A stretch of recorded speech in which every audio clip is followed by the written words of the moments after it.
To watch part 1 of this tutorial, click on the right top icon to access it. In part 2, we will cover the DDoS attack modeling in VisualSim. So what is DDoS attack?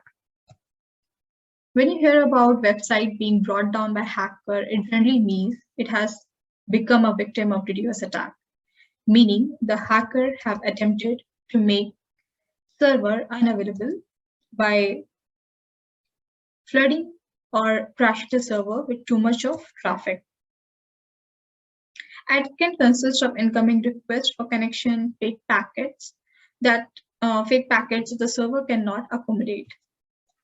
In this design, we are going to evaluate the overall system behavior under such attacks and look at different statistics such as throughput, latency, user delay and the latency at the gateways, and buffer usage, etc. So let's look at the model. In this model, we have modeled the network using TSN switches and gateways IPs present in VisualSim. Traffic is generated from 4 user cluster, each containing 100 users, and 3 hacker cluster, each containing 50 hackers. All of them sending requests to the server via secure gateway. We will run the model in VisualSim in 2 modes. First one is normal mode, where there is no hacker activity, and attack mode, where there is a hacker activity. So let's run this model.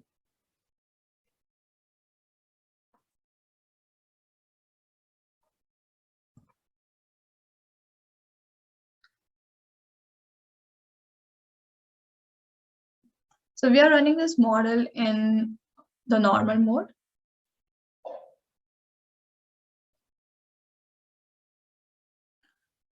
So the model is running, and since the model is going to take some time to complete the simulation run, let's go back to the slide and understand the output stats.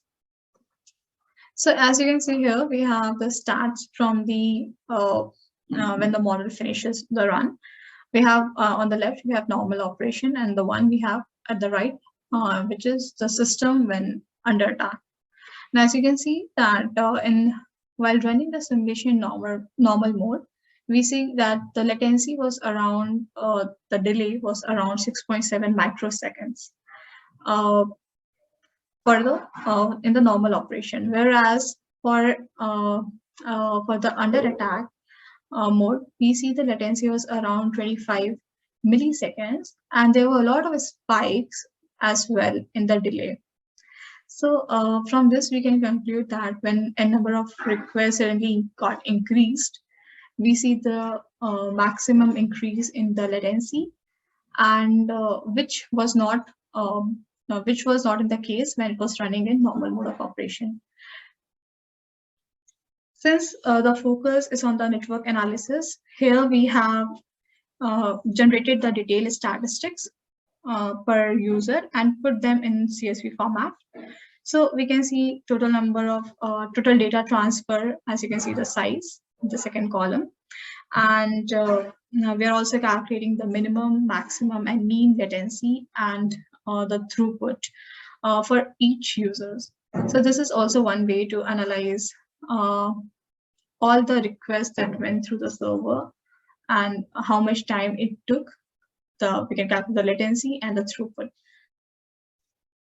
The other stat is the network stat, where you can check the latency across the gateways, high or not. And one can also evaluate the channel which was busy throughout the simulation. And all of these things help in identifying the suitable scheduling algorithm across the gateway.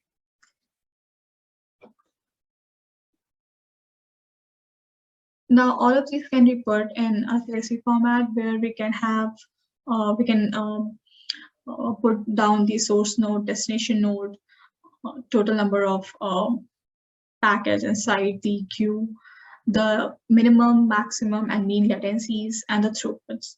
And as you can see that when we were running the model in normal operation, we didn't, the maximum buffer occupancy, which was identified, was around 49 at row number 13, whereas when the model was under attack and around row number 10 and 16, we see the latency was around 5,000, sorry, the buffer occupancy was around 5,000 and 3,001 instance.